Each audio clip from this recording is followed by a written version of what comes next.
வணக்கம்.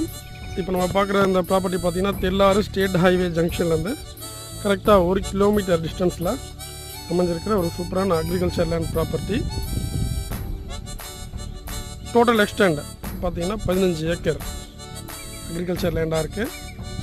ஃபீல்டுக்கு சவுத் டைரக்ஷனில் 200 ஃபீட் லென்த்துக்கு 25 ஃபீட் வைட் இருக்கிற தார் ரோடு ஃப்ரண்டேஜ் வந்து அவைலபிளாக இருக்குது. ஃபீல்டில் பார்த்தீங்கன்னா 2 ஃப்ரீ அக்ரிகல்ச்சர் இபி சர்வீஸ் இருக்குது, 2 வெல் இருக்குது. என்டையர் ஃபீல்டு ஃபுல்லாகவே பார்த்தீங்கன்னா ப்ராப்பரான பைப்லைன் பண்ணியிருக்காங்க. ஃபீல்டுக்கு அக்ராஸாக கிராவல் ரோடு அமைச்சிருக்காங்க. 15 ஏக்கரில் 5 ஏக்கர் பார்த்தீங்கன்னா புஞ்சை லேண்டாகும். ரிமைனிங் ஏரியா பார்த்தீங்கன்னா நஞ்சை லேண்டு கேட்டகரியில் இருக்குது. நல்ல நீர்வளமான பகுதி. இன்டெகிரேட்டட் ஃபார்ம் பண்ணுறதுக்கும் ஆர்கானிக் ஃபார்மிங் பண்ணுறதுக்கும் நல்ல ஆப்டான ப்ராப்பர்ட்டி. ப்ரைஸ் பார்த்தீங்கன்னா 20 lakhs ஒரு ஏக்கரோடைய ப்ரைஸாக இருக்குது.